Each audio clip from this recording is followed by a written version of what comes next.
so that we can have an uninterrupted, interesting session.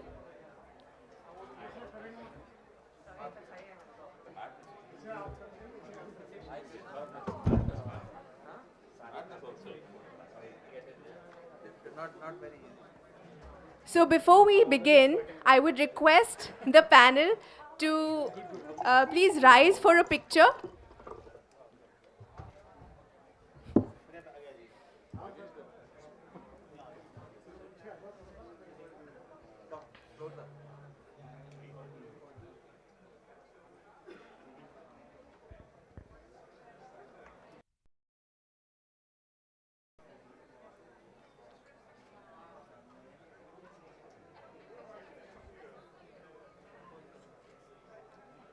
So good afternoon, everyone. May I request everybody with a seat to take the seat, please? And we're so grateful to all of you to be standing here, and apologies for not being able to cater for more seats here.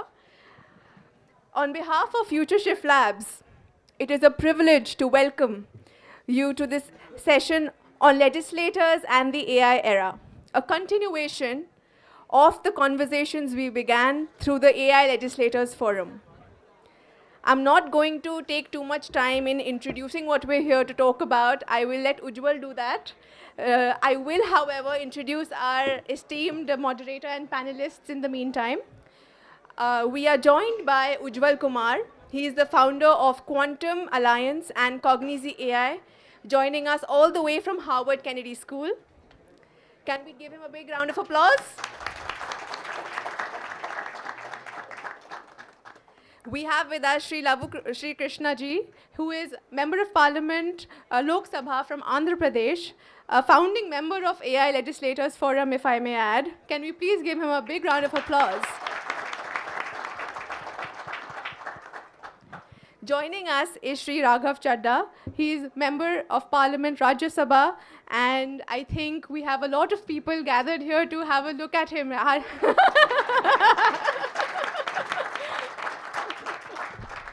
That's the worst possible introduction to it. It's the truth. I think Sir has garnered so much. He's right now at the helm of such important conversations happening in the Parliament, and we're very, very grateful to have you here with us. Moving on, we have Advocate Sarit Felber, who is Senior Director from the Ministry of Justice, Israel. And ma'am, thank you so much for gracing us with your presence. Can we please have a huge round of applause? Without further ado, I know we all want to hear what the panelists have to say today. Over to you, Ujjwal. Thank you. Wow, it's full house. Definitely they want to see someone. Okay. Good afternoon, everyone. Welcome to Power, Protection and Progress, Legislators in the AI era. 2017 and before, no one used to talk about artificial intelligence. That name, no one wanted to take. Speak with any academician, they'll say, no, it's deep learning, it's machine learning. Something happened after 2018. I don't know what happened, but a lot of people started talking about artificial intelligence. Generative AI, autonomous systems which can decide what to do on their own. Once Elon Musk told,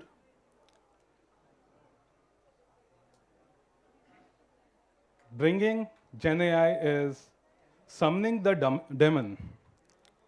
Well, we all have summoned the demon. Stephen Hawking said, or actually warned, it's the biggest threat to humankind. Now, I think we are past some of these debates, and we are here to discuss what AI can do for good, or how we can use AI for good. I'm Ujjwal Kumar, co-founder of Cognizy, a public benefit corporation. Before that, I worked on digital transformation at UN Food and Agriculture Organization. with governments, with local communities, working on preserving local knowledge. I'm also coming from Harvard Kennedy School as Mason Fellow, which means I tend to look at technology less as a product problem, but more as a governance problem. Here is the frame I want to start with. Democracy, at its core, is an information system. It depends on what people want, what they experience, and what they want to express. And this information system translates it into governance. However, AI changes how information is shaped, amplified, and acted upon. AI transforms information. That's why we all are here. That makes it a democracy question more than a technology question. India developed Aadhaar, India developed UPI, showing the world how open source technology with sovereign identity can be applied at population scale. Now, I personally feel another layer to AI is a knowledge layer, which can be taken from highly skill-based people, either as artisans, farmers. How do we take that knowledge and not replace them, but augment their understanding, augment the humans' knowledge? At this time, I personally feel there are two ways AI is being developed. Either you are replacing human thinking or you're augmenting human thinking. And the best way to decide where we are going is this amazing panel. First, when I heard about this panel, I told, okay, like the first memory I got it from US Senate, when the senator was questioning Mark Zuckerberg, asking, oh, how do you make money? And Mark told, okay, we run ads. I think those memories keep coming to us multiple times when we talk about AI governance, because the challenge is technology is moving way faster than the people who are trying to legislate it.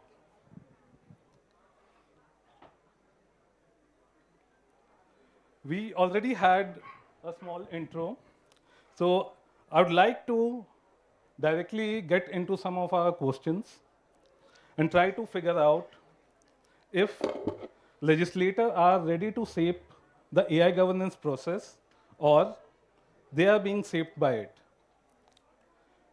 Starting from Krishnan sir, you have a CS degree. This week, you have been talking about social media restrictions. I was just wondering, do you think how important it is for the legislators to have the understanding of LLMs, the models, or it is the work of the institution to enable it for the legislators to work on that?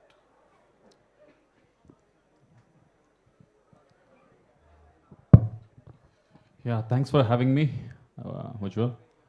And good to see such a great gathering. Shows how much interest youngsters have in this new field of new technology of AI. And we mentioned about CS degree, coming from South India, coming from Andhra Pradesh.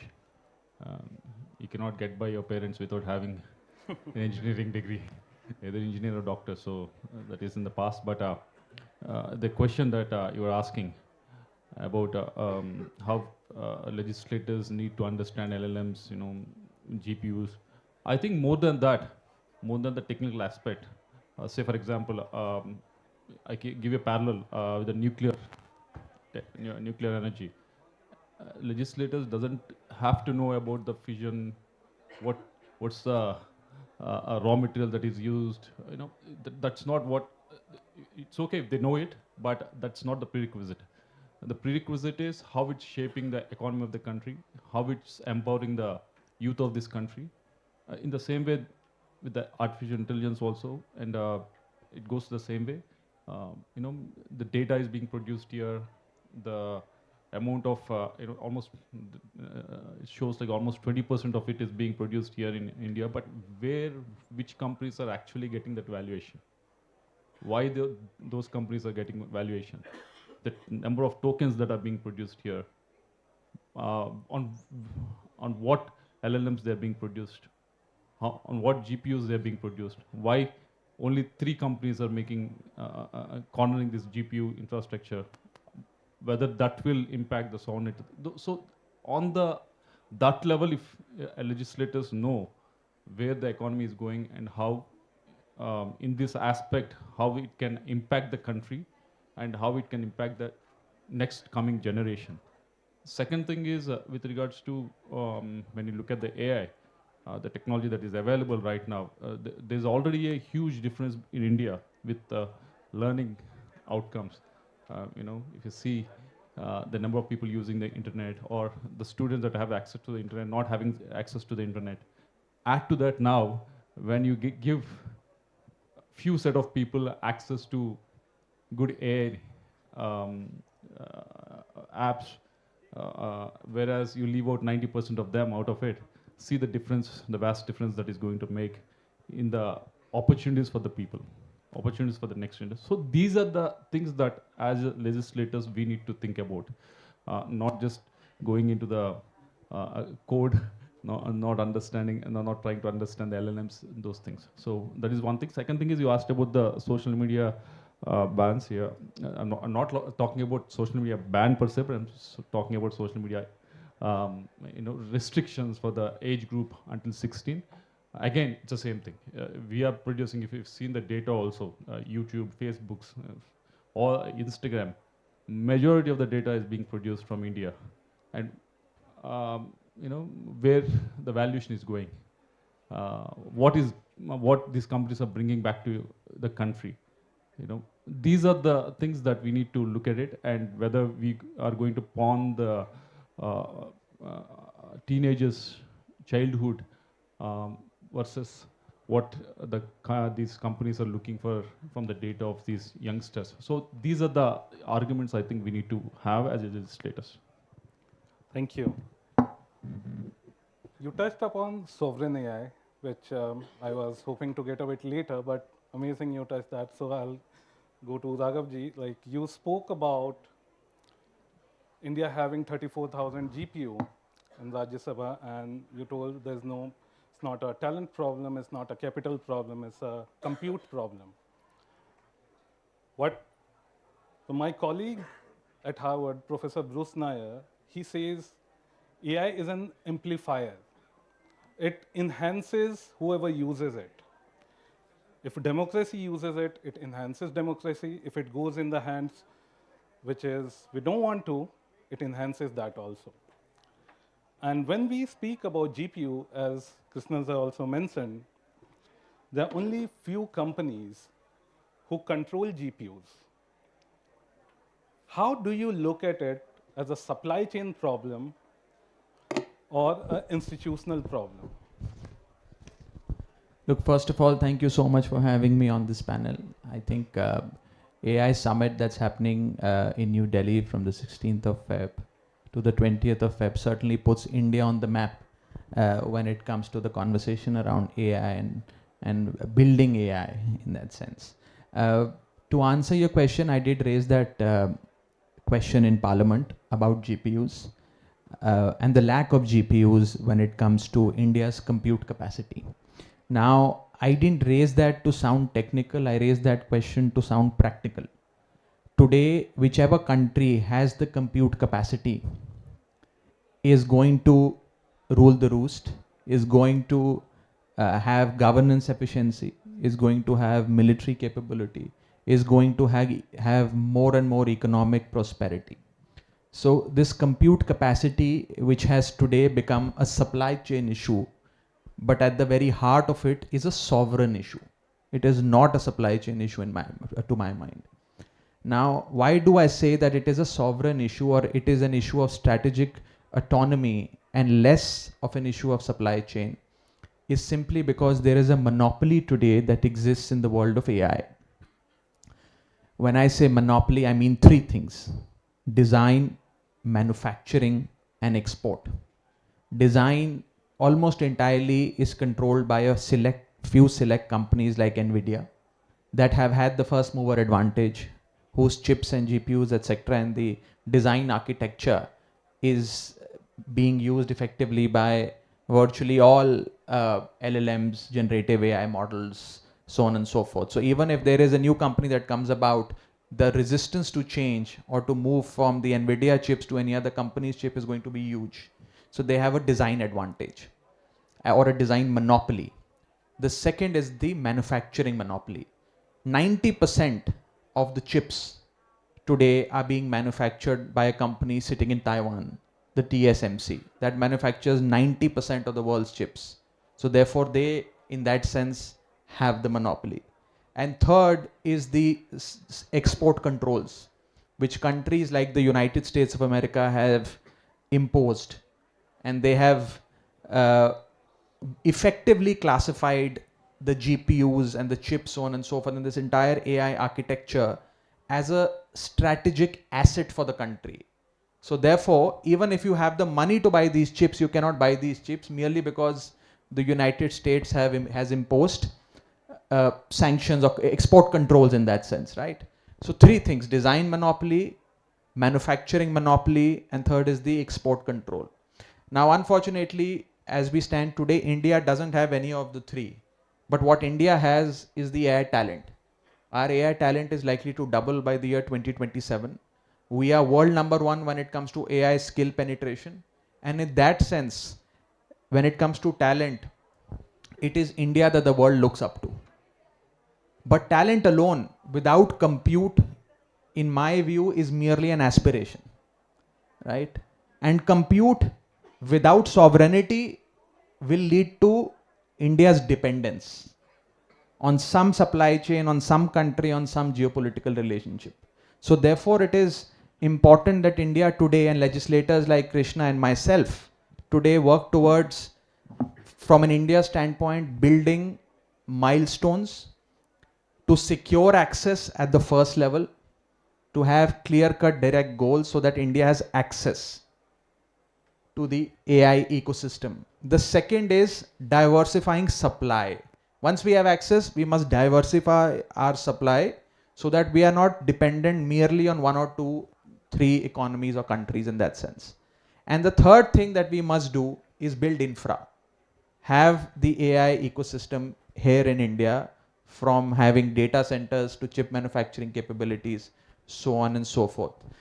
I fundamentally believe, and I quite strongly hold this view, that in the 20th century, power was controlled by those who had oil, gas, and steel. In the 21st century, power will be controlled by those who have access and AI compute capability, AI capability, as well as chip manufacturing abilities. Whosoever controls this will effectively control the levers of power in the 21st century. Thank you.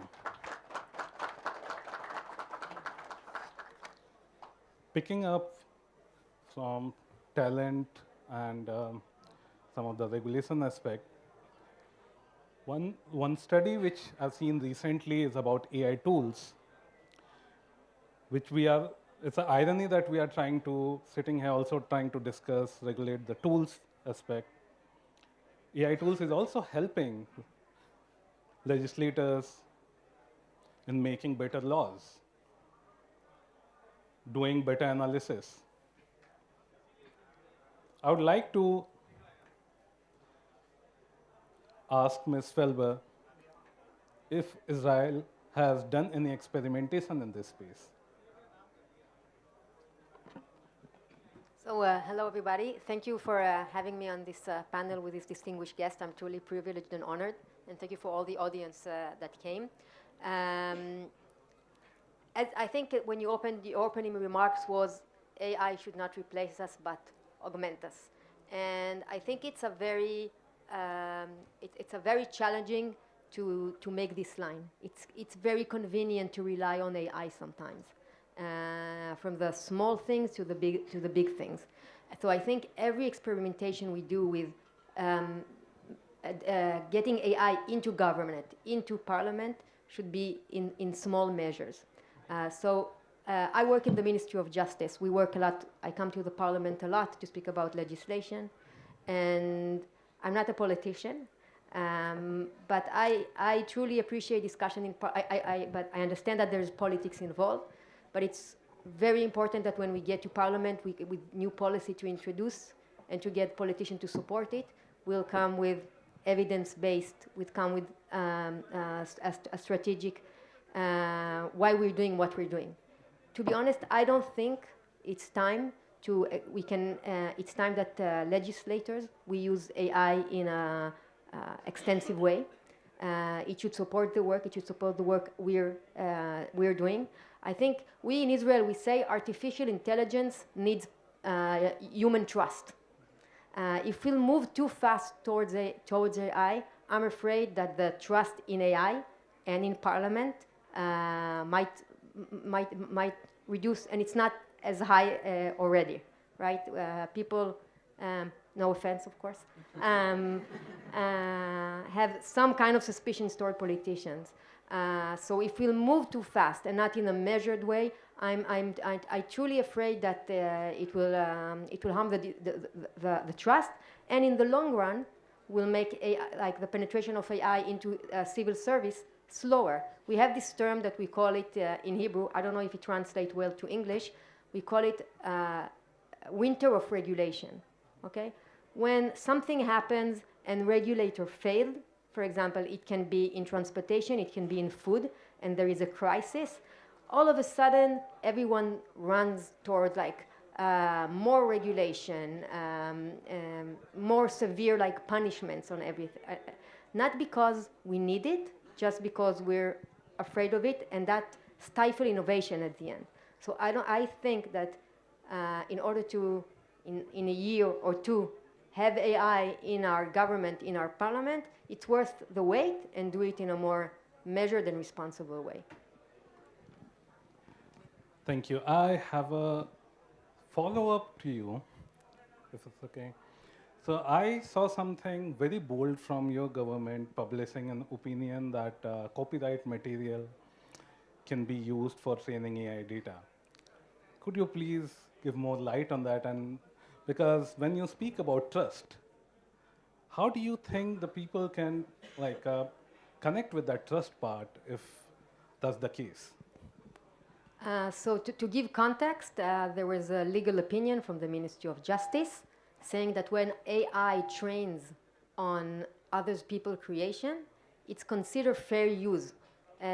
Because it's considered fair use, it's allowed. It's not a violation or a breach of IP law.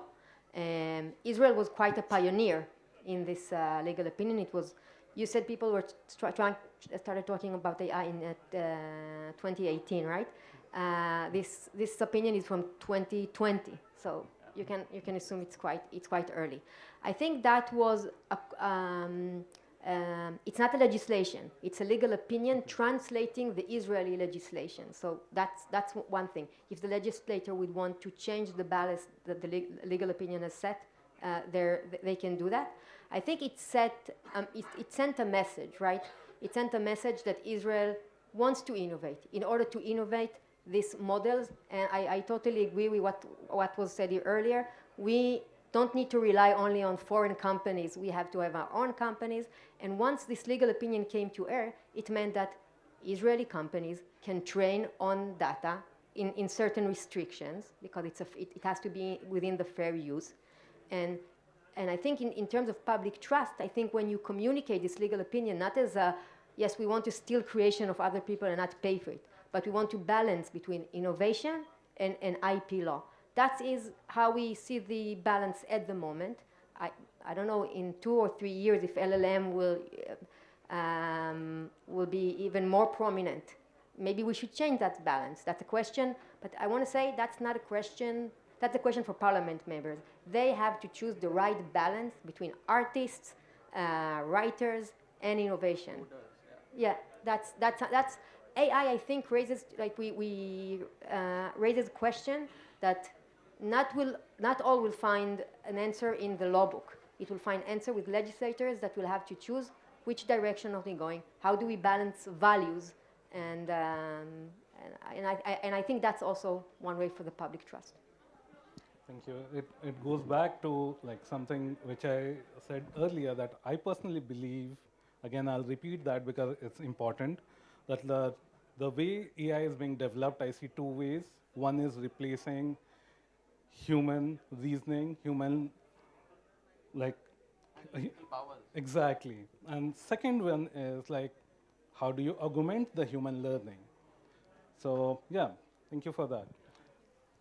Coming to Krishna sir, like going deeper in your proposal, the bill which you are talking about, levying hefty penalties to the companies who are not able to save the children, if I am getting it correctly. How do you think those are global companies we are talking about? Like, let's be frank here, like global companies we are talking about.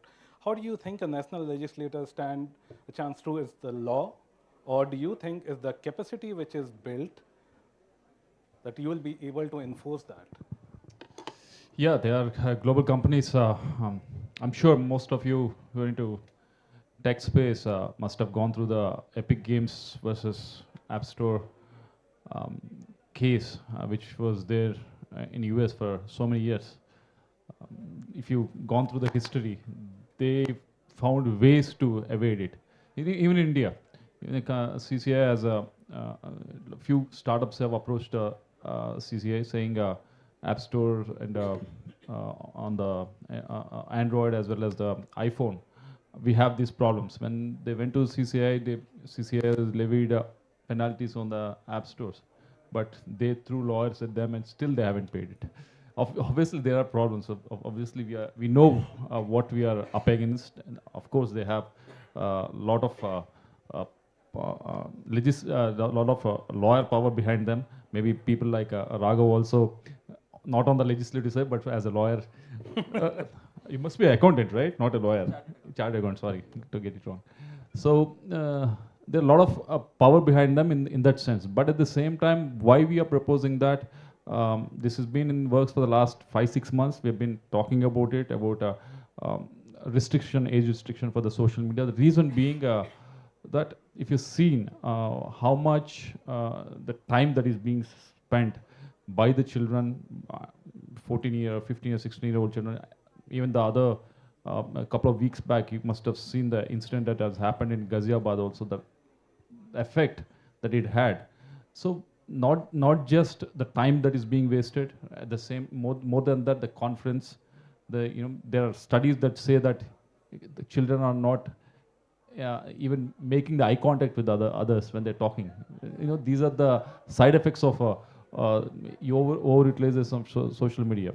Obviously, do you think we need this legislation? If you say tobacco is there, smoking is there, whether you want to give the choice to the children to choose it or not, no, we're going to say no. Because most of these social media apps are developed in such a way they're very much addictive. It's not just from India that's I'm saying it. Even in the US, I think last week, they called all of these people to depose before them, all the social media platforms to depose before them what evils or what wrongdoings that has been happening. So there's a reason why we are proposing that, and there are enough evidence that is there, which is causing a lot of pain to a lot of not only parents, for the children also. So I think we know what we are up against. More than the legislation, it's more about the will to actually not just passing the law, but making sure it's get implemented. That is the most important thing that is there. Because most of the times, even if you lay penalties are there. I've given the example of CCA. They're there, but how can you implement it? How can you get them to the table, negotiate on our terms? And if we can do it with TikTok, why can't we do it with others? That's the question that I have. Thank you.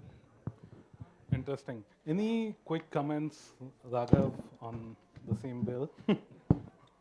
I have one quick comment to make on the argument made by our colleague from Israel about the copyright issue and how the government has come out with a legal opinion, right, that effectively frees up this space and effectively defines fair use.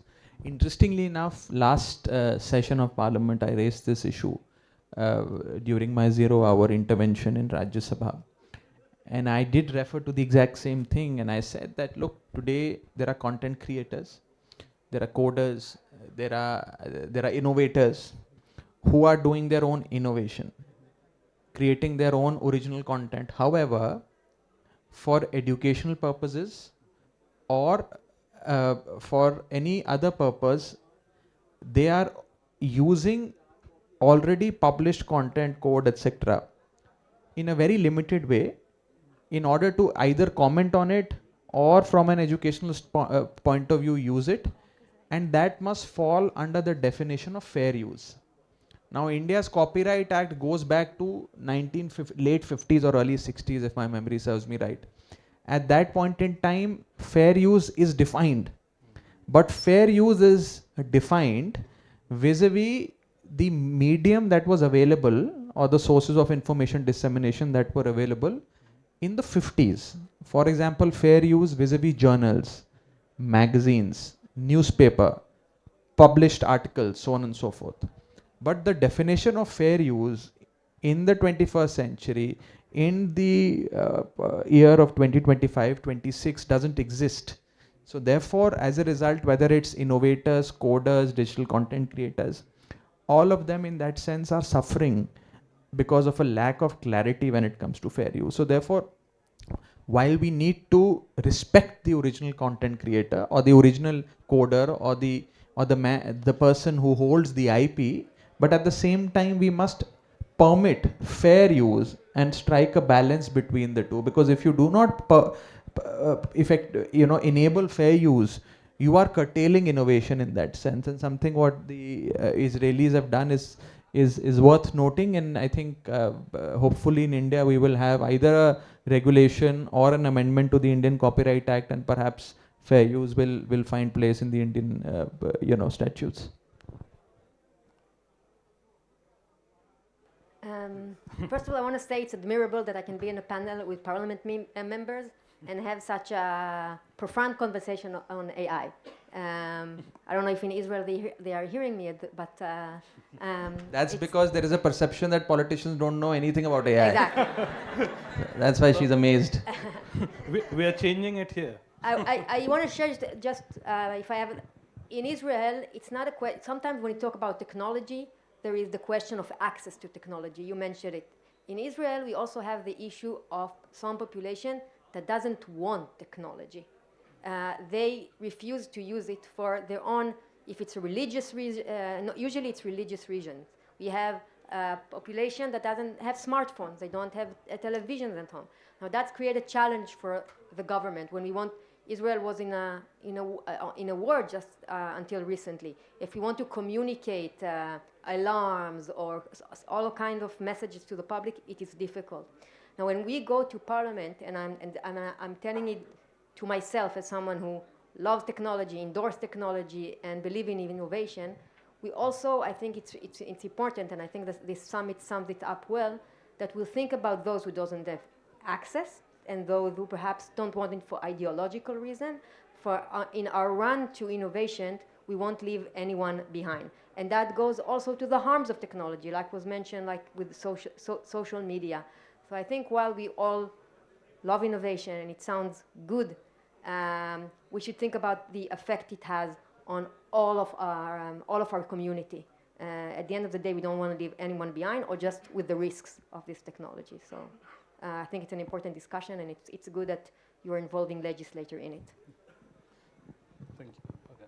On a lighter note, I just want to add something. So there was a journalist who asked uh, IT services founder way back in early 2000, 2001 or something, why did India do so well in IT services? The answer was from the founder, the politicians couldn't understand what was happening. That's why it did really well by the time, because sometimes when the bureaucrats, politicians understand too much, too many bricks are applied. So I think on the lighter note. Yeah. It goes to the same thing we are talking, like, is regulating AI or AI regulation, how far can we go, or is it worth it? You know, like, that's the whole idea behind some of these topics. And irony, as I mentioned earlier, like some research showing that, oh, like it's helping a lot. At the same time, research which came out of MIT recently said that, okay, like using AI, like if you're dumping a lot of things on AI, your cognitive capacity is going down drastically, and which is part of risk. But I'll go with the risk. When I started, I told I was seeing everything from the lens of democracy. So I'll try to bring the risk on that part. I think this is one panel where none of you want AI to impersonate you very well. So what do you think about, very like straightforward question to you, Krishan, like how do you think when deepfakes are coming in, the challenge is, okay, before that, I'll give you an example. I was doing a morning walk today in the park, and someone told, oh, like, you're from US, right? Like, my relative, what's happening in US? I told, oh, and then before I could say anything, she told me, she was, I think, 75 years old lady, and she told me, oh, it's all AI, right? Everything keeps coming on my phone. I don't believe in anything. And that was really terrible to hear, because this is where what I was thinking about. In a democracy, if you are not believing on the things you are seeing, ultimately you do not believe anything. And how do you think it would, like, in context of democracy? The context of democracy, I think there are enough social media revolutions that have happened. I think, at least in the Middle East, I think the Orange Revolution, those sort of it, where the social media was booming. I think there will be disruptions that will happen when the AI actually kicks up and majority of the users start using it. I think it will be better for the democracy going forward. But the crux of the matter is, again, right now there is a digital divide. I don't want to have a intelligence divide going forward. Say, so for example, 10%, 8% of them can afford to have access to these. Rest of the 92% people don't have access to it. So what will happen then? What will be the effects then? Whether these 9 to 10% will try to control too much, whether we can give that level playing field for, that's our job as legislators. So these are the questions that I think going forward we should be thinking. But for that, unless we don't have that intelligence divide, I don't think there'll be a lot of ill effects to the democracy. But only when we have that, these kind of observations will come, like everything is fake. I don't believe anything on the internet. But I think going forward, that sort of confidence, that sort of authentication going forward has to happen. And it will only happen when that divide is minimal rather than maximum. So I think it will be good, but there'll be a lot of disruption that will happen. It won't happen just like that. Thank you. So what I heard from you is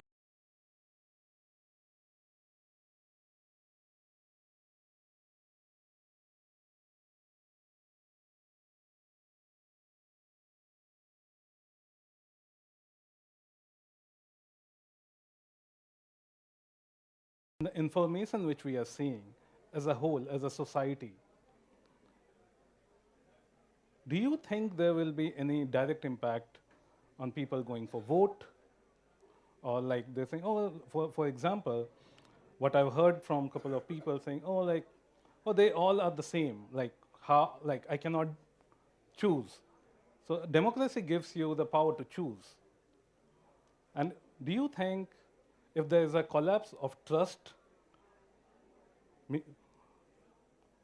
Raghav, do you have any comments? Sorry.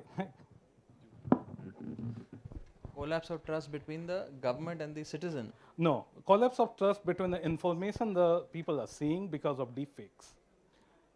Look, you see, every new technology, when it comes at the forefront, comes with its own challenges. Now, you can't really brush aside AI today simply because there are, some aspects of some misuse somewhere. Deepfakes being one of the most talked about, ills of AI in that sense. My sense is that the government and we as lawmakers, two of Indian lawmakers are there on this panel. I mean, we collectively need to, very clearly lay down as a country the accountability, safety, and the regulatory framework for AI. Now, simply because the government will get into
these generative AI LLMs, until and unless India comes up with its own LLM, we must give access to the other LLMs that are there in the world, the few of them that I've just named, right? India will not be the first country to do so. There are several countries that are doing this. I believe UAE is doing this, Singapore is doing this. And as a result, there is a huge potential that the country is unlocking, whether it's for a trader, for a farmer, for a bureaucrat, for a politician, for a student, for a homemaker. In every facet and aspect of life, it comes to your aid and assistance, and it can be leveraged in a big way. So when it comes to the purely the question of access, I think one of the solutions is that with the intervention of either private enterprise or government, we give free access. Now in India, I'll give you a small example. Those who are subscribers of a particular network provider, cell phone network provider, I won't name it, it's not right, but if you are a subscriber of that particular network provider, you get free access to one of the generative LLMs, free of cost, merely because that private enterprise has tied up with that particular company operating out of the Silicon Valley, and they're giving access to almost, 50-60% of their subscriber base. So with the intervention of private enterprise, it is already being accessed by many people. perhaps with the intervention of government, it will be available for the rest of the people as well.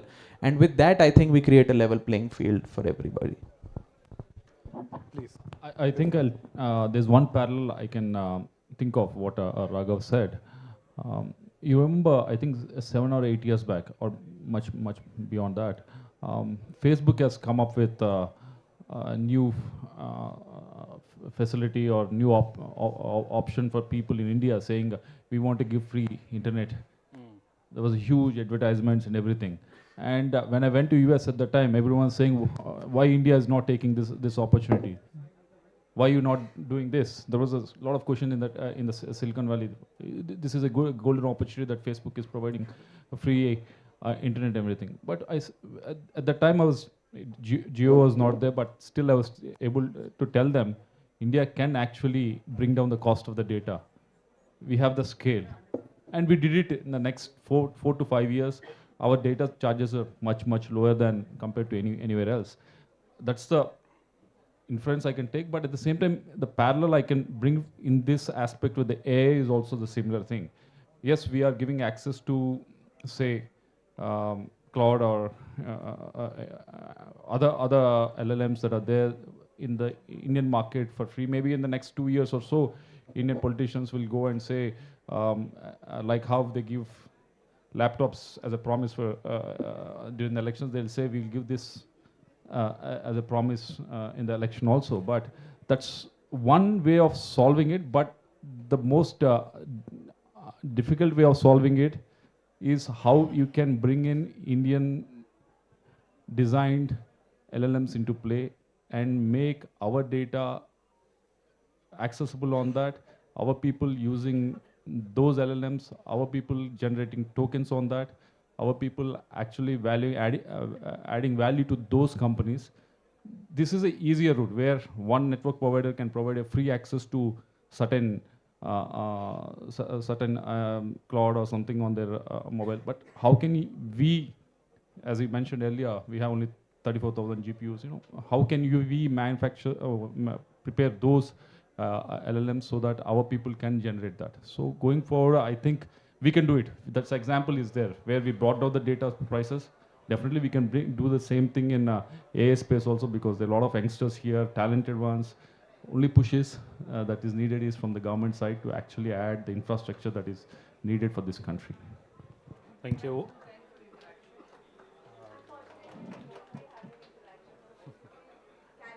Thank you. Yeah. Thank you. We'll get back to that later. Very quickly comment, this was very bold statement, I would say, when we talk about talking about indigenous LLM, something like which we just recently saw Switzerland coming in those lines, creating with another university, which I felt is one way to look at it. Going to Sarit, do you have any comments? We are two different democracies here, and we know that sometimes we club this AI governance as is the kind of overarching thing, but what are the specific things which you are looking things differently when we talk about AI governance and when we are talking in this space? So just to go back also to your question about AI trust and democracy. Okay. And then I want to say that, and I think it was said here, and I want to repeat that regulation cannot solve everything. Regulation, it doesn't come instead of education, and education for critical thinking and for being more aware. We don't put a sign, we don't put a fence for kids before every danger. We educate them to be aware of their surrounding and to be careful. So I do think we need to regulate AI, but I think we cannot. There is a certain limit, and I think, like you said, of what we can and should regulate. And when I sorry, the microphone is augmenting me at the moment. When I went to school and learned English, we had the WH questions, right? And that's the question when you think about regulating AI, is you have to ask yourself, what do you regulate? The European decided to regulate the technology as a whole. They have a law on artificial intelligence. I think it's the first law that I know that regulates technology, not its specific uses, not from its harms. So saying that I do a law just for artificial intelligence it's a question whether that's the way to regulate technology. There's the question of when. Is the time right to regulate technology now, right? When the European introduced the law to Parliament, it was 2019. Think about how much AI involved since. And when you're doing a law, it's so, well, I don't know in India, but in Israel, when you do a law, it's really hard to go back to Parliament and change it. So I think we need to regulate AI when we know what we want to regulate, and do it in the sweet spot of the timing when the technology is mature enough, but it's not too late. And we have to ask ourselves why. Why do we want to regulate AI? Because I think just to say we want to regulate AI because it's something new and novel and we don't know it is not enough. We have to understand specifically what in AI needs to be regulated, whether it's the transparency that we're using AI, whether if it's a component in something very structural that we want to observe it better. But I think, and I believe that that in Israel at least, the time has not come there, but I think each regulator should see AI in its own domain and make sure that it's used in a responsible manner and that the public is not getting hurt, but getting the opportunities of it, and introduce practical tool to make AI safer. The time for regulation will come, but we should be very, very, I think, realistic about what we can achieve through regulation. It's not going to replace what we have to do in other domains in order to make AI safer. I think it's, Thank you. It's just to supplement what she said. It's somewhat similar to freedom of expression in speech. Now, Article 19 of the Indian Constitution gives you freedom of expression in speech, right? It's a right that's been fundamental right given to all Indians. However, within the same article in the Constitution, there are certain, I think 3 or 4 constitutional safeguards that your speech must not tantamount to treason. It must, so there are 3-4 constitutional safeguards that are inbuilt in that. So similarly, we must be very careful when it comes to regulation of AI, that what we can regulate and should regulate, and what we must not regulate and we should not regulate. Very good. So we are in the last leg. We have less than 5 minutes left. I wanted to touch base on, like, we spoke about data, we spoke about sovereign AI. Something which I would like to bring here, like which not many people would know, that every 14 days one language vanishes. And when it vanishes, it takes away all the collective knowledge and wisdom of that community with it. I was just wondering, this could be an infrastructure problem, this could be this could be an technology problem, but I would love to hear very quickly, who do you think should build infrastructure like that so that we do not miss on this human wisdom which has been developed since many decades? So please. I think more than building the infrastructure, I think we need to take a step back. As I mentioned earlier about social media, if we start speaking, if we start interacting, I think there's a lot of things that can flourish. But on the other side, yes, there is technology that is available. Definitely, we need to use it. But as I mentioned, as you were asking me earlier, how will it create the democracy, how it will be in the next 10 years and everything. Again, I come to the same point here. When I go to my constituency, which is having urban and rural, I speak to the rural constituents. I feel they are much more informed because they have multiple sources of information that is coming in. They just don't rely on the WhatsApp, they don't rely on the newspaper, but they actually sit down and have a discussion that happens in the villages and everything. And when I go there, they go and sit and have a conversation that happens. But when I go to the urban constituents, their only source of information is either your phone or your TV or some source that's telling you where it's actually killing your intuition because someone is actually feeding it into your head.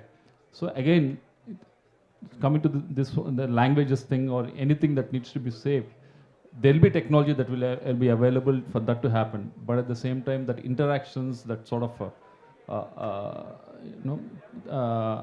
parallel things has to happen. Only then it can survive, I think. Thank you. Raghav? Oh, sorry. Any quick comment? Please, go ahead. I want to tell you that in Israel we speak Hebrew. Not a lot of people in the world speak Hebrew. There's a lot of people pray in Hebrew, Jewish people around the world, but they don't speak Hebrew. 10 million people speak Hebrew. And we were afraid that when LLMs that are developed elsewhere are developed, they will ignore the knowledge in Hebrew. We were afraid that Israelis will not have good enough LLMs that they can use in Hebrew. So I don't have a solution, but I can say that the government, maybe they should take a step back, but in Israel they also supported companies that worked on LLM in Hebrew. So the Hebrew language will be, the knowledge made in Hebrew will be part of the big LLMs, that's for one, and that will have also our own local LLM, and I think it was a great initiative to preserve the language and the knowledge in it. So that's one idea to do. I think the question that you asked is more pertinent in the Indian context. I mean, Israel in that sense would have 1, 2, 3, at max 4, 5 languages that are prevalent largely. India, on the other hand, has several languages. I mean, I think about 22, 24 languages are there, which are mentioned in within our constitutional scheme of things. And beyond that as well, there are so many different languages, cultures, so on and so forth. So therefore, this question is very relevant in the Indian context, and I strongly feel about this. I strongly feel about this because AI, when we talk about this, will lead to job displacement, as we all say and feel and are perhaps even seeing in some parts of the industry. But AI can potentially also lead to not just job displacement, but knowledge displacement. Now, to very simply place this argument, anything that is not digitized or not searchable, is not codified, is not something that AI's compute brain or compute capability will apply itself to. In India, you have civilizational wisdom, you have oral traditions, you have community do's and don'ts, you have civilizational culture that has been flowing through generation to generation, and a lot of this exists within families, within communities, is not codified, is not written, is not digitized.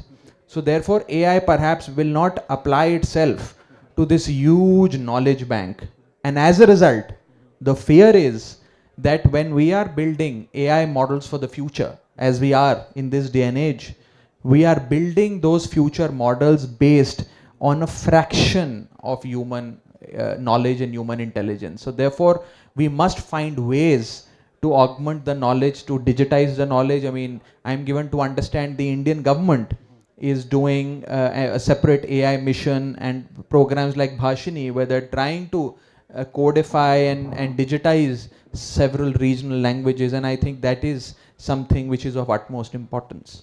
Thank you. Thank you so much. We ran a little bit over time, but this, sorry. I would request Sagar, Director of Future Shift Labs, to kindly felicitate our esteemed panel.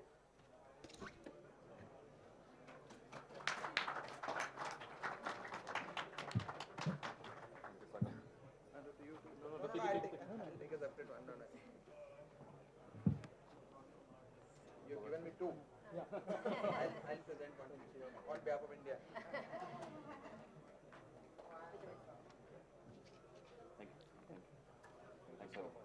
Thank you, everybody. Thank you so much for attending.